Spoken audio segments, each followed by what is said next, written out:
nous sommes le 1er novembre 2017 et Monsieur Louis a 2 mois et demi. Je vais faire la vidéo de mon récit d'accouchement. J'ai tout noté et de toute façon tout a été filmé, mais je préfère faire aussi un petit récit pour me rappeler un peu des détails. J'ai accouché le 13 août, qui était un dimanche, le 10, puis le 11. J'ai commencé à prendre du thé à la framboise, parce qu'en fait j'étais pressée pour le 9 à la base. Je sais pas que j'étais pressée, j'étais pas du tout pressée d'accoucher, j'étais très heureuse d'être enceinte, j'adore être enceinte et tout ça. Mais je me suis dit bon, pourquoi pas, on va essayer. Et puis de toute façon, il nous déclenche que si on est en retard de 2 semaines. Donc pour moi ça aurait été le 24 août. Donc le 10 et le 11 je tente le thé à la framboise parce qu'apparemment ce serait un déclencheur d'accouchement. Bon, j'ai essayé le 10, ça marche pas, j'en ai pris plusieurs. Le 11 ça marche pas non plus. Le 12 on a beaucoup marché, on est allé au marché, on a marché dans le centre-ville.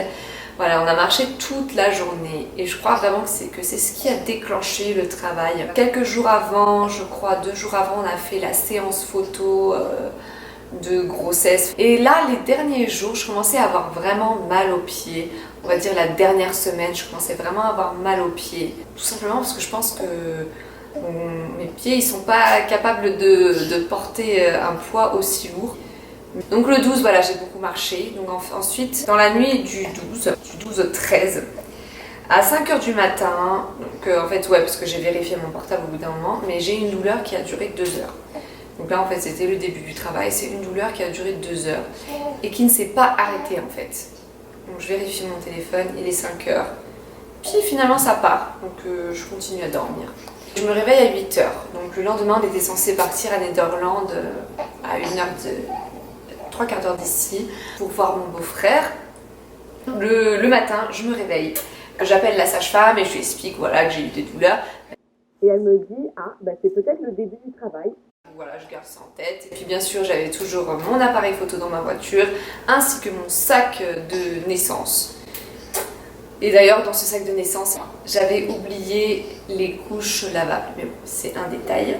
Et oui, j'ai oublié de dire aussi que au tout début de ma grossesse, donc la première fois que je me suis pesée, j'étais à 105 pounds et à la fin j'étais à 127 pounds, donc en tout j'ai pris 22 pounds. Donc j'appelle la sage-femme vers 8h30, 9h. Elle me dit bah écoute, si les contractions commencent à être plus régulières, tu m'appelles. Voilà, ce sera le début du travail. Donc je dis bah est-ce que je peux aller à Nederland? Elle me dit bah oui c'est bon, tu peux aller à Nederland, c'est pas si loin que ça. On est sur la route et sur la route, je commence à avoir des contractions régulières. Vers 10h30, on quitte la maison et pour aller chercher ma belle-mère tout d'abord. Vers 11h15, on arrive donc chez ma belle-mère et sur le chemin, d'abord c'était toutes les 20 minutes, puis toutes les 15 minutes, puis toutes les 7 minutes. Après c'était toutes les 7 minutes, voilà, donc on arrive. J'avais des contractions régulières et là, Juliane me dit, bah écoute, faudrait quand même qu'on reste à parce que voilà, t'as quand même des contractions régulières, t'as trouvé t'es en travail. La belle-mère vient dans la voiture et puis là dans la voiture, je commence à avoir des contractions encore plus régulières, toutes les 7, puis toutes les 5, puis toutes les 3 minutes. Donc là, on était dans le canyon et puis voilà, Juliane me dit, mais il faut faire demi-tour. Et j'ai dit non, et puis là, je me suis mise à pleurer. Donc en fait, c'était le coup des hormones parce que les contractions n'étaient pas du tout douloureuses. C'est juste une sensation de règles. J'ai l'impression d'avoir mes règles, mais c'est pas du tout douloureux. En fait, ça fait comme des contractions au niveau des ovaires. En fait, moi, je les sentais que au niveau des ovaires en début de travail, mais à peu près jusqu'à la fin. Là, je commence à pleurer. C'est le coup des hormones, en fait. C'est genre, ça y est quoi, je vais avoir un bébé. Oui, je raconte l'histoire de quand tu es née. Donc là, Juliane me dit, on fait demi-tour. Donc on a fait demi-tour. On est rentré chez la belle-mère. On avait juste fait 15 minutes de route et puis on est rentré chez elle. Donc quand on était chez elle, j'ai fait des étirements, on a fait des jeux de société avec Tigane. Juliane m'a emmené un rouleau de sushi. Finalement, j'ai pas beaucoup mangé, j'avais pas faim. Mais bon, je me suis dit, bon, au cas où, je vais quand même manger un petit peu. Et après le sushi, donc je rappelle la sage-femme. Et donc là, il devait être 13h30, quand je l'ai rappelé, je lui ai expliqué voilà l'histoire que je viens de raconter. Elle me dit bon bah écoute, je vais t'examiner, mais puisque j'habite à 30 minutes, voilà, sache que je serai au comment ils appellent ça, maison de naissance en français, à la maison de naissance dans 30 minutes. Donc écoute, je t'enverrai un message quand je suis là, quand j'arrive. Parce qu'on était dimanche, donc il n'y avait personne de garde en fait. Enfin si, elle était de garde, mais il n'y avait personne à l'intérieur de la maison de naissance. On nous envoie un message, on arrive, il est 2h. Moi en fait, j'étais pas vraiment sûre d'être en travail ou pas, parce que vu que c'était pas du tout douloureux, je me suis dit ça se trouve c'est que mon imagination. Mais je voulais vraiment qu'elle m'examine, parce que je voulais savoir si c'était vrai ou pas. Et puis en plus, vu que j'allais avoir la doula qui allait arriver, ainsi que la photographe pour photographier l'accouchement, je voulais pas les appeler pour rien. C'est pour ça que j'ai voulu qu'elle m'examine. Elle se rend au birth center, donc 30 minutes plus tard, on arrive, elle vérifie le cœur de bébé toutes les 30 minutes. Quand elle arrive, elle m'a vérifié le col. Alors ça, c'est pas un truc obligatoire dans les maisons de naissance ici.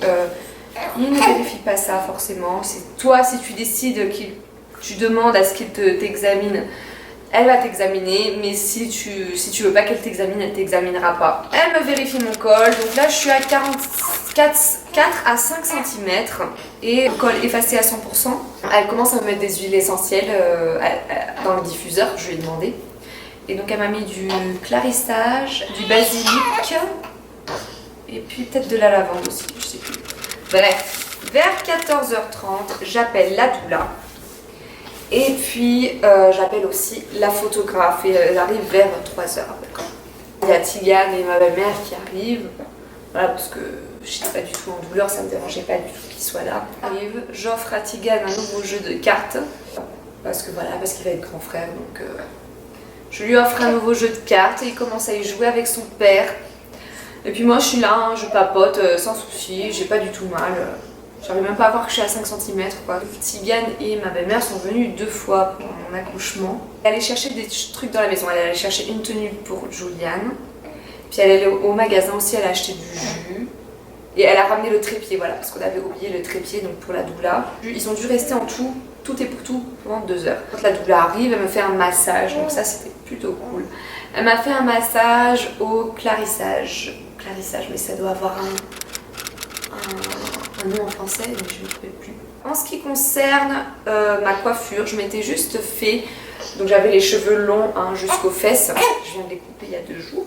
J'avais juste une tresse africaine sur le côté, j'ai trouvé que c'était très pratique, j'avais pas les cheveux dans les yeux. Et en ce qui concerne la tenue, donc j'ai emmené simplement un maillot de bain, c'est un maillot de bain sans bretelles, rouge. Une tenue avec juste, c'est un peu en matière serviette de bain. Ça fait une mini jupe et puis un bandeau. Donc le bandeau est bleu et la mini jupe est verte. Et c'était super pratique parce que là-bas en fait ils te prêtent pas de chemise de nuit comme à l'hôpital. Je suis pas restée trop longtemps pendant le travail dans la baignoire parce que j'avais l'impression que ça ralentissait, enfin que ça me faisait pas avancer le travail en fait. Pendant le travail, je marchais beaucoup, je faisais des exercices, j'écoutais ce que me conseillait la sage-femme comme exercice, je faisais beaucoup de squats. Donc la nourriture, donc clairement j'avais pas faim, mais je m'étais dit bon je vais quand même manger un petit peu parce que voilà au cas où, je sais pas combien de temps ça va durer, je vais garder quand même des forces. Donc j'avais pris, elle m'avait proposé de la canneberge avec des noix cuites. En fait, je crois qu'il y avait du cajou, des noix de cajou avec des amandes, des trucs comme ça. Et donc de la canneberge. Et ça m'allait parfaitement. Et je buvais énormément d'eau. Et il y avait aussi une boisson énergisante. Donc pendant l'accouchement, j'avais très chaud. D'ailleurs, à la fin de ma grossesse, je transpirais beaucoup. Bon, faut dire que on était en plein été, hein, le 13 août, c'est vraiment fait très chaud. Mais voilà, je transpirais énormément et donc je me suis mis un petit peu d'huile essentielle à la menthe poivrée sous les aisselles comme j'aime faire quand je transpire. J'allais dans le jacuzzi mais un petit peu et puis après surtout j'étais dehors donc quand j'allais dans le jacuzzi je me mettais mon maillot puis après je remettais mon autre tenue pour quand j'étais dehors quoi. Dans la maison de naissance il n'y avait que la sage-femme, la photographe, la doula, mon mari, il y a eu Patricia et Tigane à un moment. Vers la fin il y avait l'infirmière aussi qui est venue, j'en parlerai plus tard. Donc à un moment, je demande à la photographe de faire une photo de couple de Julien et moi avec le cœur comme ça parce qu'on n'en avait pas. Donc j'ai fait le squat, je suis allée sur le ballon de yoga.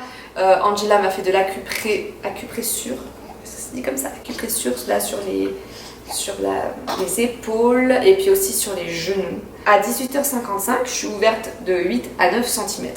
Là, je refais des squats sur Julian, voilà, avec sa nuque.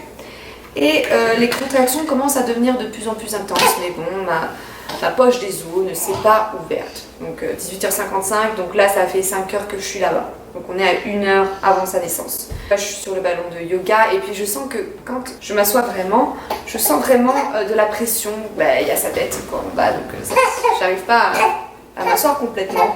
Donc là, elle me propose de me mettre sur le tabouret là. Vous savez, le tabouret, ça fait comme un C. Et donc là, tu t'assois et donc t'as l'impression que vraiment que le bébé va sortir. Là, j'ai senti vraiment qu'il descendait. Donc là, quand j'étais sur le tabouret, Angela me faisait de l'acupressure aussi sur les épaules. À un moment, on était dans une autre salle là, de la maison de naissance, hein, c'est pas très grand. Donc, quand j'étais sur le ballon de yoga, elle me faisait de l'acupressure sur les genoux et je sentais vraiment que ça travaillait à l'intérieur, quoi. Enfin, c'était lié en fait. C'était super intéressant en fait. J'étais sur le tabouret, Angela m'a fait de l'acupressure sur les épaules, dans le bas du dos et sur la poitrine. Et moi je buvais beaucoup. J'avais une boisson aussi riche en électrolytes. À un moment, j'avais tellement chaud. Et pourtant, j'ai oublié de dire, mais cette journée-là, il faisait pas chaud. C'était une journée d'été où il venait de pleuvoir, il y avait du vent. Le temps était parfait pour accoucher quoi. T'as pas envie d'avoir qu'il fasse trop chaud quand t'accouches. Elle a pris un éventail, elle a mis un mouchoir avec de l'huile de menthe dessus et puis elle me faisait comme ça son éventail et ça faisait du bien de sentir la menthe et tout. Et d'avoir de l'air aussi. Je sens que le petit va sortir parce que j'ai senti énormément de pression au moment où je suis arrivée sur ce tabouret. Donc là je dis c'est bon, je vais dans le jacuzzi parce que je voulais vraiment accoucher dans l'eau. Et là les contractions deviennent de plus en plus intenses. Elles y sont toutes les, je sais pas, 2 minutes à peu près. Et donc je tenais Julian par les mains. À chaque fois j'avais besoin ou c'est moi qui tirais sur lui ou c'est lui qui tirait sur moi. Je sais plus qui c'est qui tirait sur moi. Non, ça devait être lui qui me tirait dessus, je pense. Ouais, je pense que c'est lui qui me tirait quand j'avais des contractions. Parce que là, c'était vraiment douloureux. Dans tout l'accouchement, j'ai quasiment senti aucune douleur. C'est que la dernière heure, vraiment, que c'était douloureux. Là, t'as juste envie que l'enfant sorte. Toutes les 30 minutes, elle me vérifiait le cœur du bébé. Donc il n'y avait pas de monitoring comme à l'hôpital quand j'ai accouché de Tigane. C'était vraiment toutes les 30 minutes, elle venait avec son Doppler et puis elle me vérifiait le cœur du bébé. Et puis j'étais ouverte à 10 cm, ça c'était évident, je sentais qu'il sortait. À 19h15, donc là elle commence à me mettre un gant mouillé parce que j'avais trop chaud. À 19h25, à 19h15, je rentre dans l'eau. À 19h25, elle me met un gant mouillé avec son éventail là. Elle me met une serviette mouillée sur le dos. À 19h30, je vois qu'elle commence à préparer le lit, hein, parce qu'elle voit bien que le petit va sortir. Et l'eau commence à devenir un peu tiède. Et là, elles me disent « Mais Adèle, tu veux qu'on te rajoute de l'eau chaude ?» Et moi, je dis « Non, vraiment, la température est parfaite, parce que j'avais vraiment trop chaud, ça m'allait très bien, cette eau tiède. » À 19h36, donc là, j'avais trop mal. Hein. Elle me dit « Mais… » Je lui dis « Mais qu'est-ce que je fais ?» Et donc, elle me dit « Bah écoute Adèle, tu peux essayer de pousser. » Donc à 19h36, je commence à pousser. Jusque-là, je poussais même pas, j'étais là. Et 18 minutes après avoir commencé à pousser, le bébé est sorti. En 27 secondes, parce que j'ai tout sur film, donc j'arrive à voir. Donc à 19h36, je commence à pousser.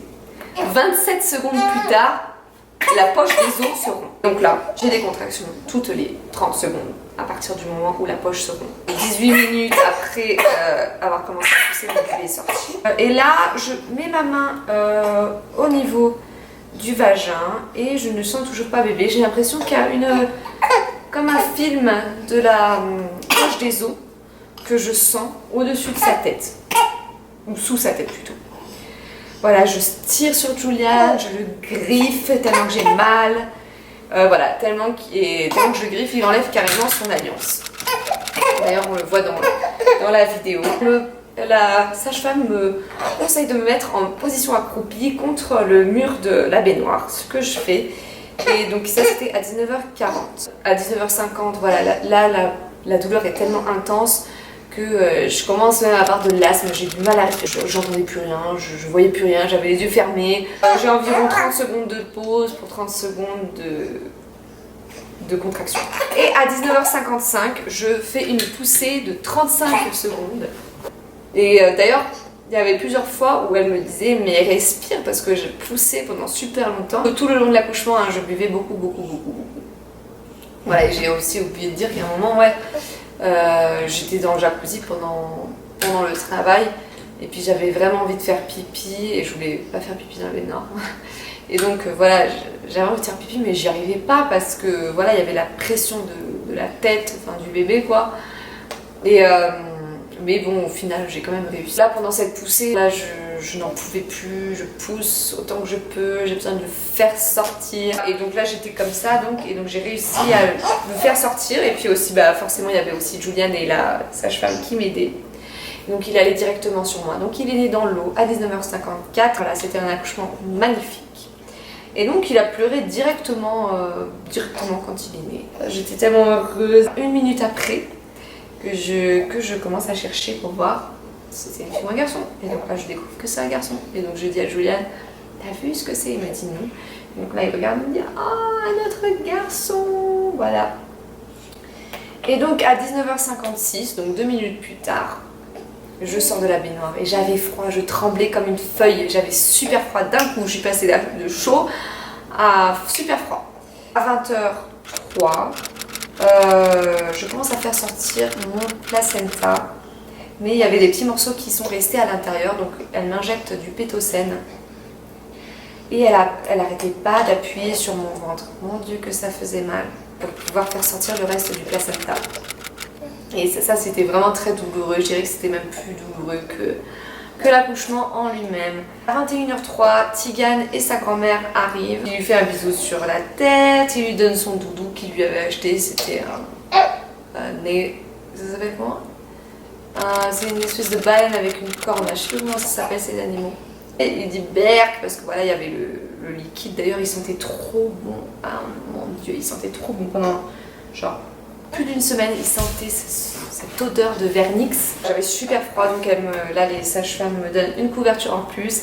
Elle me donne une bouillotte. Voilà, Tigane il a vu mon placenta voilà, parce que je le faisais sortir. Le placenta, on le gardait à côté de lui. Je voulais que le cordon soit coupé le plus tard possible en fait. Et donc là, Julian coupe le cordon à 21h29, donc sachant que Louis est né à 19h54. Il a passé quand même pas mal de temps avec le placenta toujours relié à lui. Donc ça fait plus d'1h30 avec son placenta. Et donc il tétait très bien, il a pris la tétée très très vite. À 21h37, donc il y a la photographe qui nous prend en photo de famille. À 21h47, voilà, Louis a ses premiers soins. On fait couler un bain avec des herbes. L'infirmière d'ailleurs qui était là, donc quand Louis est sorti, elle était là. Parce qu'elle vérifie que le bébé respire bien, etc.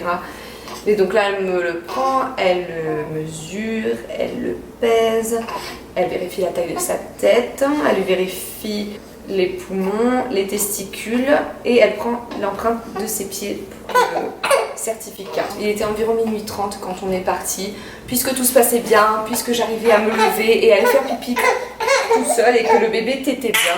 Je vais essayer avec un peu plus de ténacité de le mettre au lit parce que clairement il est fatigué, mais j'ai presque fini la vidéo. Elle m'appuie une dernière fois sur le ventre, elle me fait marcher. Donc là je suis en mode Quasimodo, je sais même pas si j'étais comme ça avec Tigane, quand j'ai accouché de Tigane, mais avec lui j'étais en mode Quasimodo pendant 2 jours je crois.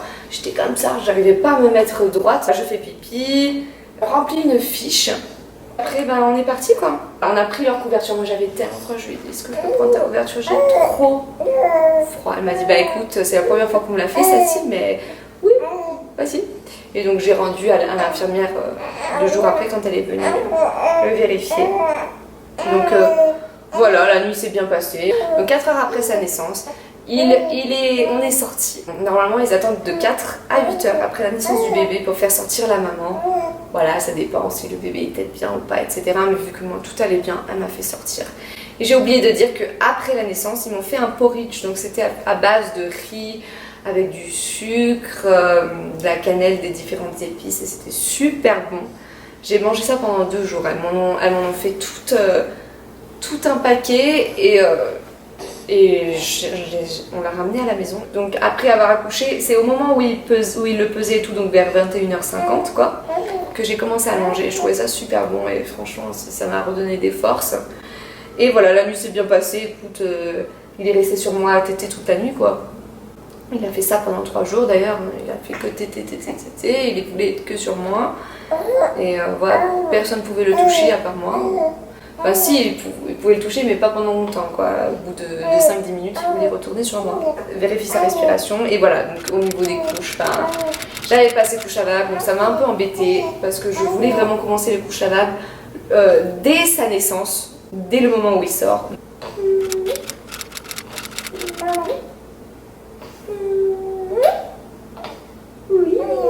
Il a porté donc ses couches jetables, donc ils nous en ont donné. Moi j'ai jamais acheté de paquet de couches jetables pour lui. Ils nous ont donné 5 en tout. Il en a porté pendant la nuit et après pendant 2 jours il a pas porté de couches du tout, j'ai laissé tout nu. Après il a commencé les couches lavables à la maison. Là je vous ai écrit un petit résumé de l'accouchement. Donc vous pouvez mettre sur pause pour pouvoir tout lire en détail. Et puis il y a des moments où c'est écrit avec de l'écriture claire sur un fond plutôt clair aussi. Donc si vous mettez sur pause, vous allez mieux pouvoir lire.